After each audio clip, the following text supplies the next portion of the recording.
So one common pain complaint that we get is knee pain.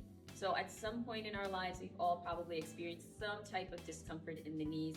As we get older, it might be wear and tear. For the more athletic patients, it might be an injury. And most of us don't want to stop the activities that we enjoy doing.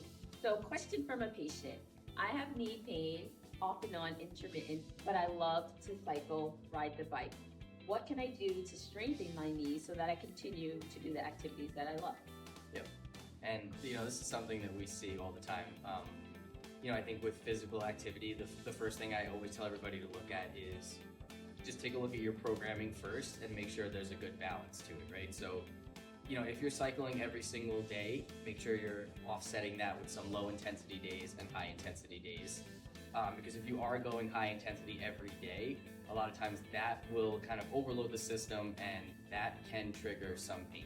And I do see that very frequently. The other thing we look at right away is just making sure that whatever activity you're doing, whether it's running, cycling, like we're talking about here, that you have the range of motion for the movement, and that range of motion is comfortable, right? So when you're cycling, at the bottom of your pedal stroke, you want a little bit of bend in the knee, and at the top, your knee and your hip need to come up into this flexed position. Next thing we look at is strength. So what I like to check here is just, do you have some baseline hamstring and quad strength? And this is something I look at for cycling and I look at it for running. Okay. Hands by your side. You're gonna exhale and draw your belly in. And then from there, you're just gonna lift your hips up by pressing your heels down right at the top here, maybe a little tension in the hamstrings and the glutes here, and then come in. And what I like to see is that we can do about 10 of these with minimal pain.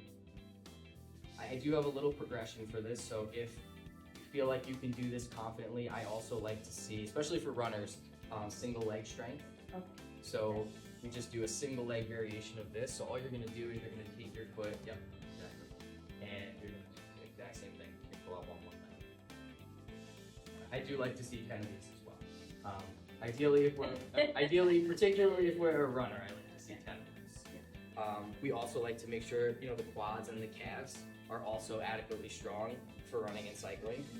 For the quads, what we like to do is a little step down test. So at home, you could use anything you want. We just want about, say, 8 to 12 inches of height here. Okay. And what you're gonna do is whatever you choose to stand on, you're gonna get your foot right by the edge. Okay. You're gonna hover the other leg in the air, toes up. You're gonna tap down. That's the balance too. Yeah, you get a little bit of single leg stability here, as well as some quad work. So you're going down, push yourself back up with that same leg.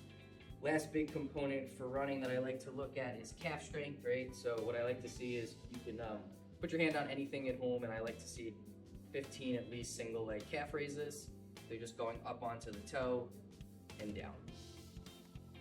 So I like to see 15 of those. And because, particularly for running, it's a very cyclic activity, there's a lot of ground contact, I also like to see at least 30 seconds, if not 60 seconds, of a single leg pogo. So that would just be something where you're just kind of bouncing in place. Excellent. So we have a few exercises that we can do at home. We know you don't have plates, you can do anything that you could stand on. You can use any surface or wall to balance on. And everything that you do, you try it out, see how much you can handle. Yeah, I would say particularly for these steps, it's usually a really good thing to do. Like a step is generally 8 to 10 inches. You can just put your foot on the edge of a step.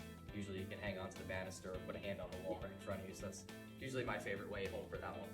Everything that you see or hear in these videos are for educational purposes only and may only be suggestions of things that can help in your treatment plan. We always encourage you to see your doctor, your physical therapist, your personal trainer, and discuss your specific concerns so that you can have a treatment plan that's tailored to your specific needs. But we're here to educate our patients and the community at large.